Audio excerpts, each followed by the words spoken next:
Taigi apie išvyką į Amazonės džiunglės ir pasiplaukiamą Amazonės upę. Iš tikrųjų, aš įsivaizdavau ir planavau pakankamai laukinę išvyką. Ir aš taip tikėjausi, kad mes nuvarysim į laukinę išvyką. Tai rinkomės pagal gerus atsiliepimus, bet pamiršom paklausti, kaip giliai veža į džiunglės. Ir vežė mūsų į džiunglės tik tais apie 20 km. Ir mes tai žinojom, kad tai yra labai mažai, nes reikėtų plaukti į džiunglės kokias 70 arba 100 km. Jie ten turi bazės, tokias jau visiškai laukinės su labai mažai patogumų, bet yra kur nakvoti. O čia mes atplaukėm jau į pakankamai gerai išvystytą vietą. Ten jau ir komanda gamina valgyt, ir patalpos nakvynė yra neblogos, ir šviesa, ir žodžiu, pasikrauti, kur yra telefoną. Žodžiu, buvo pakankamai patogu iš šitos pusės. Bet iš tos pusės, kai norisi pamatyti laukinės gamtos ir patirti tų įspūdžių, tai man bent jau iš karto tapo aišku, kad tai netinkama vieta, nes pilna žmonių, o kur pilna žmonių, negali gyventi laukiniai gyvūnai. Tas pirmas pasivaikščiojimas mūsų, tokių pramintų takų, tai jis žino, kur jau tas tarantulas gyvena, kur ten kokia beždžionėlė gyvena, kur koks paukštis nusėda. Tai man, pavyzdžiui, buvo pakankamai nuobodu. Ir visos kitos išvykos lygiai taip pat. Piranijų žvejyba, nuvažiuoji ką žvejys. Tai tu supranti, kad ten nieko tu nepagausi, nebent tokią žuvytę. Bet iš tikrųjų Britas įsigūdino ištraukti neblogų piranijų. Tų kaimanų važiavimas ir žiūrėjimas. Tu supranti, kad ten tų kaimanų negali būti prie tų žmonių ir negyvens aligatoriai kaimanai dydžio po 5-7 metrus. Nebus jų ten. Tai toks biški turistų mulkinimas, dėl ko aš labai nemėgstu visų tų turistinių sambūrių, tokių turistams grupinių, ir mes jų vengiame, bet galvojam, kad čia toks jau bus labai jau sunkus, tai žmonių nebus. O ten žmonių iš tikrųjų labai daug ir varo tas grupės, bet buvo ir gera pusė. Visgi pasirodo tas įėjimas į džiunglės yra pakankamai nelengvas dalykas. Buvo labai pavojinga situacija, kai mes tą žalią upę negalėjom praplaukti ir mums valandą reikėjo eiti nuo to didelio medžio iki kaimo, ale vietinio. Ir gidas, eidamas, pirmas nepastebėjo gyvatės, labai pavojingos gyvatės. Praėjo dar vienas žmogus, praėjo pana ir dar tada žmogus, kuris ėjo prieš mane, jis taip, gyvatė, ir visi eina prie jos ir bukvaliai 5 cm deda nuo jo žingsnį. Tai panai po to prasidėjo panikos priepuolis, jinai ten sudraskė ten tą gidą, jau nuvykusi tą kaimą, atsisakė atgalait. Tai mūsų plukdeno su tokia mažesnė valdelė, irgi to jau pavojingiau, nes giliau, bet man iš tikrųjų ta diena labiausiai patiko, nes jau prasidėjo šiokie tokie nuotykiai, bet tie nuotykiai ten gali baigtis blogai, jie yra pakankamai pavojingi. Tai buvo labai puikiai kompanija susiformavo, tai buvo didžiausias pliusas, retai tai būna, buvo 2 panos ir vyrukas iš vokiečių, apkeliavę visą pasaulį, labai tokie bendraujantis, visko daug matė ir mes atliepusiam ausim klausinėjom ir klausėm ir jie netgi paįtakojo, ką mes darysime toliau, bet kol kas dar neatskleisiu.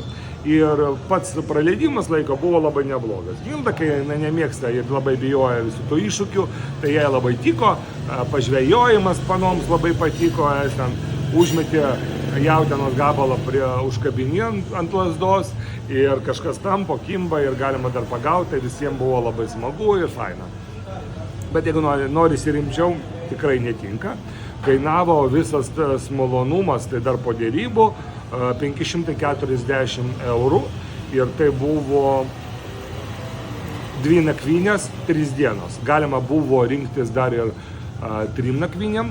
Panos, tos, kurios buvo su mumis ir vokietis taip ir rinkosi, bet panos grįžo su mumis. Jos susipyko ir buvo nejaukų. Tai visgi mačiau ir tarantulą, mačiau ir gyvatę iš labai iš arti. Kas labai patiko? Beje, labai patiko delfinai. Tai aš nesitikėjau, kad mes jų tiek pamatysim. ir aš labai skeptiškai važiavau, nes ne vieną kartą jau mane gyvenime vežė delfinų rodyti, niekada mes jų nematėm.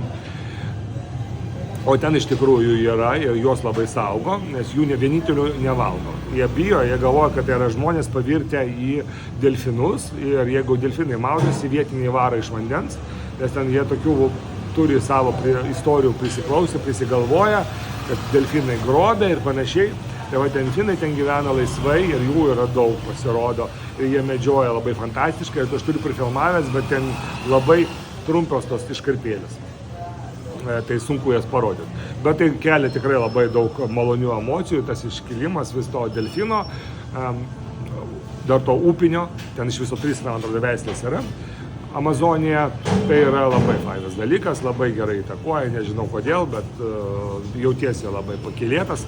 Mes kėlėmės 5 ryto ir važiavom žiūrėti, bet daugiausiai pamatėm iš tikrųjų grįžtant iš žvejybos, nes jie medžiojo ir jie medžiojo ne tokioj upeliai, įlankėliai, o medžiojo jau pačioje Amazonijoje. Tai buvo labai faina. Tai va taip, tai nuvažiuoti į tokią išvyką labai nesudėtinga, atskrenda tai Peru, atskrendat iš Peru Limos į kitos miestą ir čia yra pilna agentūrų, kurios veža. Tai yra paprasta išvyka. Jeigu norisi rimčiau, reikia pasiklausinėti, pasiplanuoti, irgi yra tokių išvykų, kur jau plaukia 70 km į gylį, ten vien plaukti visą dieną. Į tą gylį, ten jau kur nebegyvena žmonės, ten galima susidėti su daugiau laukinės gamtos. Nors jeigu nuotykių dar kartą nelabai norisi, tai tos laukinės gamtos tikrai užteks ir tokiam turė. O dabar apie Mildą. Milda grįžo, jinai apskritai niekada nieko nesinuodija, nieko jai nebūna. Gyvenime, kai mes gyvenam, taip nėra buvę, visą laiką man yra ragas, aš atkrentu po savaitę.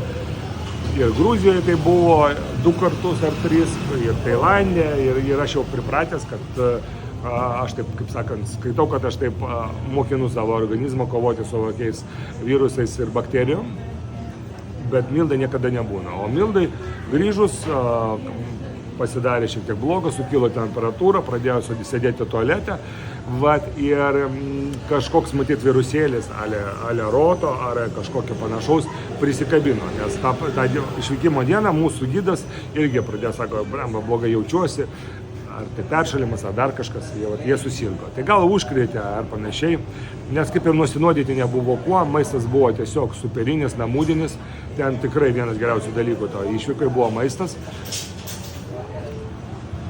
Tai matyt kažkoks virusas. Tai nieko, tie dalykai lengvai įveikiami, porą dienų bado ir mes judame toliau.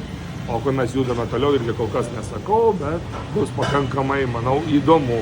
Gal net įdomiau negu buvo prieš tai.